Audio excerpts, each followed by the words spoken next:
नमस्कार। आज है 24 अक्टूबर। आज ही के दिन संयुक्त राष्ट्र संघ की स्थापना हुई थी। हमारे साथ हैं हमारे साथी मित्र रंजीत चौरसिया। आइए हम जानेंगे इनसे संयुक्त राष्ट्र संघ की स्थापना क्यों हुई थी, इसके क्या उद्देश्य हैं और इसके पीछे क्या विचार हैं। देखिए, आज 24 अक्टूबर संयुक्त राष्ट्र संघ का जो दिवस है, तो आपने कहा कि इसकी स्थापना क्यों हुई थी, इसका उद्देश्य क्या था और इस पे लोगों के विचार क्या हैं।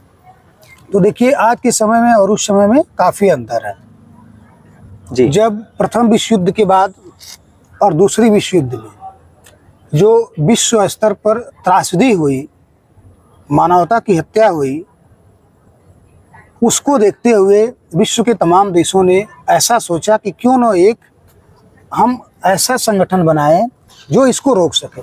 काफ़ी सोचिए कितने लोग मरे थे उस समय, कितनी भयावह स्थितियाँ थी।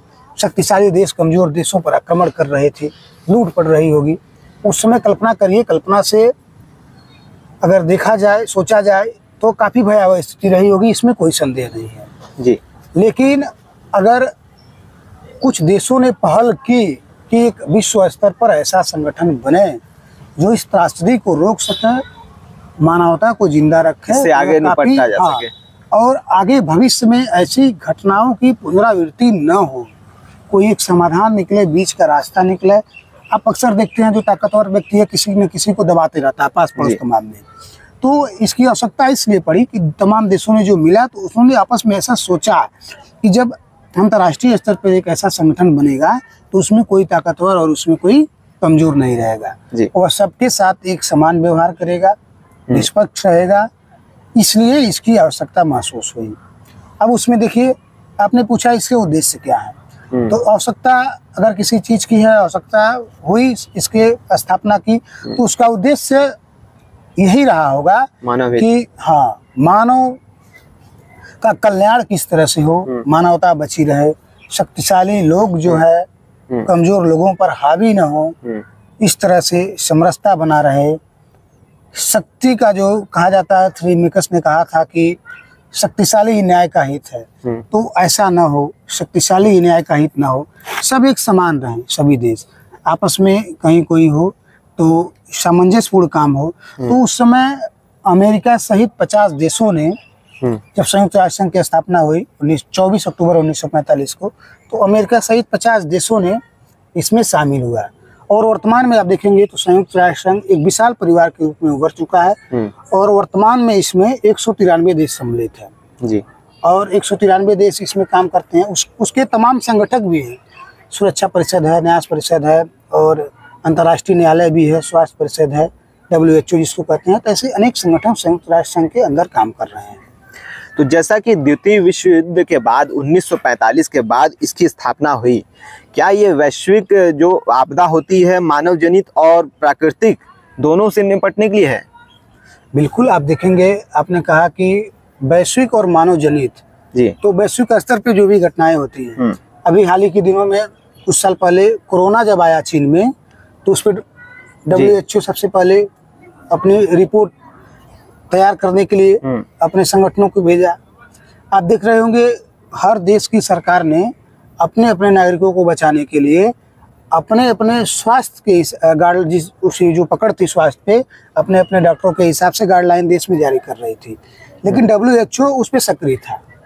WHO जो गाइडलाइन देश जारी कर रही थी, देश भी इंतजार कर रहे थे WHO इस पर क्या कर रहा है। WHO की जो गाइडलाइन आती थी उसके अनुसार तमाम देश काम करते थे।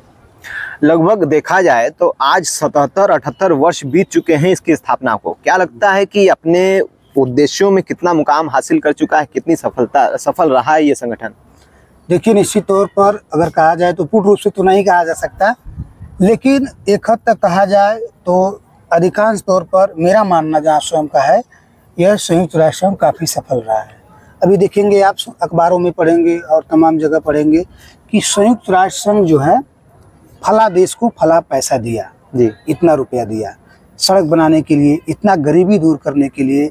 तमाम आंकड़े संयुक्त राष्ट्र संघ की तरफ से जारी किए जाते हैं, जिसमें वह कहता है कि इस देश में फला लोग इतने कुपोषित हैं, इतने अशिक्षित हैं, इतनी गरीबी है। तो उस स्तर को दूर करने के लिए विश्व बैंक जो है, संयुक्त राष्ट्र संघ का एक अंग है, वह डोनेट करता है कि आप इतना लीजिए लोन के तौर पे भी तमाम पैसे विश्व बैंक से लोग लेते हैं कर्ज के रूप में। तो इस तरीके से भी संयुक्त राष्ट्र संघ तमाम गरीब देशों काम का कर रहा है। हाँ मदद कर रहा है। संयुक्त राष्ट्र संघ इसके अलावा भी गरीबी भुखमरी को दूर करने के लिए काम कर रहा है। तो एक सार्थक पहल है और निश्चित तौर पे मुझे लगता है कि इसमें वो सफल है। जो इधर विश्व युद्ध चल रहा है, जो फिलिस्तीन का युद्ध हुआ या फिर रशिया और यूक्रेन का है, इस पर आपकी क्या राय है? देखिए अभी थोड़ा सा मिस्टेक हो गया आपसे, आपने कहा विश्व युद्ध, तो इसको विश्व युद्ध नहीं कहेंगे। हाँ, दो गुटों में विश्व के तमाम देश हैं, जैसे अभी फिलिस्तीन और इजराइल ये जो विवाद चला, तो इसमें तमाम देखे होंगे तमाम देश अपने अलग अलग हैं। लेकिन अब देखे होंगे संयुक्त राष्ट्र संघ ने कभी नहीं कहा कि हम इस देश के साथ हैं, हम इस देश के साथ हैं। संयुक्त राष्ट्र संघ ने सदैव ही युद्धों का समर्थन न करके युद्ध के ठहराव का की स्थिति का समर्थन किया है जी। लेकिन उसमें क्या है, जो लोग मानव लोग जो तमाम युद्ध के दौरान होने वाले रोगों से जनित हो जा रहे हैं, भुखमरी के शिकार हो रहे हैं, उसमें जो है क्या संयुक्त राष्ट्र संघ विभिन्न संगठनों के माध्यम से उसमें मदद पहुंचा रहा है, अपील भी करता है कि ऐसा है युद्ध की स्थिति न उत्पन्न हो। अभी आप देखेंगे रशिया और यूक्रेन के युद्धों में संयुक्त राष्ट्र संघ की यही मार्मिक अपील थी कि जो है युद्ध समाधान नहीं है। तो वैसे जब भी कहीं मुद्दा आता है तो संयुक्त राष्ट्र संघ का एक ही मानना होता है कि युद्ध ना हो। हाँ, कहीं कहीं संयुक्त राष्ट्र संघ के अपने कठोर निर्णय लेने पड़ते हैं तो उसके लिए भी वो पीछे नहीं हटता है, और ऐसा होना भी चाहिए। मेरा मानना है कि आप विश्व के सबसे बड़े स्तर हैं और आपको निर्णय लेना है, आप नहीं लेंगे, आप मौन रहेंगे तो इससे स्थिति विकराल होती जाएगी। जी।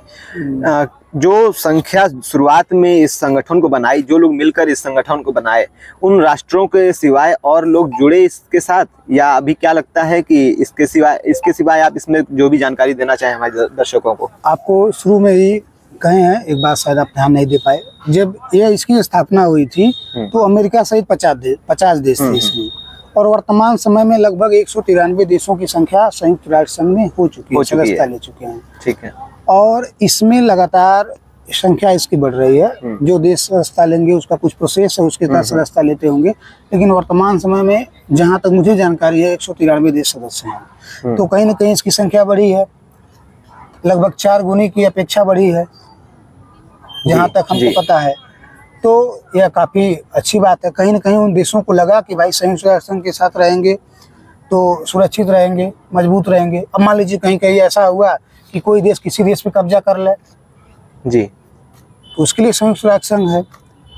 कहीं ऐसी स्थिति हुई कि मान लीजिए कोई किसी देश का जमीन ही कब्जा कर ले, तो ऐसे नहीं होगा, उसके लिए भी अंतर्राष्ट्रीय न्यायालय बना है, अंतर्राष्ट्रीय न्यायालय में फैसला होगा। अभी कश्मीरी विवाद का मामला जो है, जो पाक अधिकृत कश्मीर है, उसका भी विवाद जो है अंतर्राष्ट्रीय न्यायालय में चल रहा है।